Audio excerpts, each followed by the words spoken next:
दिल हमर टूटी गइल तुहे दिल हमर टूटी गइल दिल ये भैया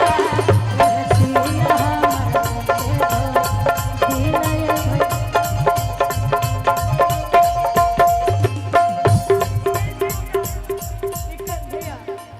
स्केल क्या है सी है सी डी आप लगा डी कर दीजिए डी लगा दिया एक गीत के बाद आप भी आ जाइएगा